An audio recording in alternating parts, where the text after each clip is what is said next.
அனைவருக்குமே வணக்கம். சற்று முன் கிடைத்திருக்கக்கூடிய ஒரு மிக மிக முக்கியமான செய்தி ஒன்று வெளியாகியுள்ளது.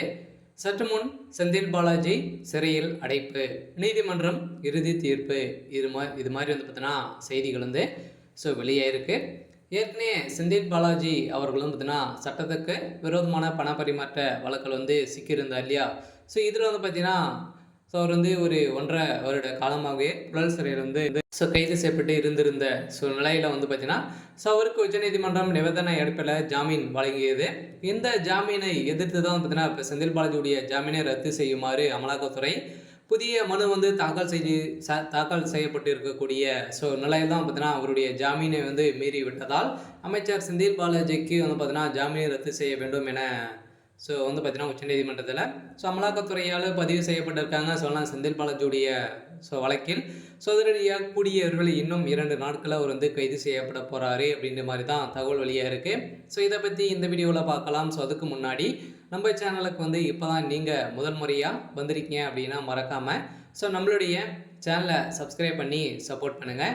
வாங்க வீடியோக்குள்ளே போகலாம். வந்து பார்த்தீங்கன்னா செந்தில் பாலாஜி அவர்களும் பார்த்தீங்கன்னா ஏற்கனவே சட்டத்துக்கு விரோதமான பண பரிமாற்ற வழக்கிலும் ஏற்கனவே அதிமுக ஆட்சி காலத்திலும் பார்த்தீங்கன்னா வேலை வாங்கி தருவதாக பண மோசடி வழக்கில் வந்து ஈடுபட்டதாக அமைச்சர் செந்தில் பாலாஜி மீது வந்து பார்த்தீங்கன்னா கடந்த ஆட்சியில் 2015, 2017 மற்றும் 2018 ஆண்டு காலத்தில் 3 மோசடி வழக்குகள் வந்து பார்த்தீங்கன்னா பதியப்பட்டுள்ளது. இந்த வழக்குகளில் அடிப்படையில் சட்டவிரோத பண பரிவர்த்தனையில் ஈடுபட்டதாக அவரை அமலாக்கத்துறை அதிகாரிகள் கடந்த ஜூன் 2023 ஜூன் 17 கைது செய்திருந்த நிலையில் இதன் காரணமாக அவரது தனது அமைச்சர் பதவியை ராஜினாமா செய்திருந்தார். இந்த நிலையில் இருந்த பின் 472 நாட்களாகவே சிறையில் இருந்து பிறகு செந்தில் பாலாஜிக்கு உச்சநீதிமன்றம் ஜாமீன் வழங்கியது. இந்த ஜாமீன் கிடைத்த ஒரு நாட்களே இடைவெளியில் 2024 செப்டம்பர் 28 அவர் மீண்டும் அமைச்சராக பதவியேற்றிருந்த நிலையில்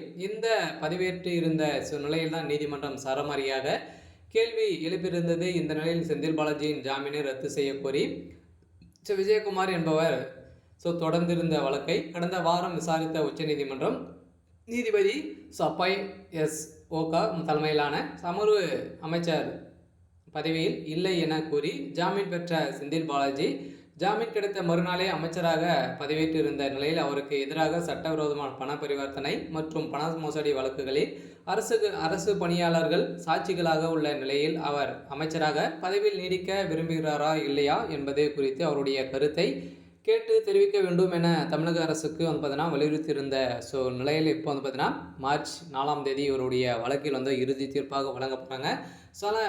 கூடிய விரைவில் இவர் வந்து சிறைக்கு செல்லத்துக்கான அனைத்து ஏற்பாடுகளும் நடந்திருக்கு அப்படின்ற மாதிரி தான் சொல்லியிருக்காங்க. சரி, ஓகே. இன்னைக்கான அப்படின்னு வந்து பார்த்தீங்கன்னா இதுதான். மறக்காமல் நம்மளுடைய சேனலை சப்ஸ்கிரைப் பண்ணி சப்போர்ட் பண்ணுங்கள். தேங்க்யூ.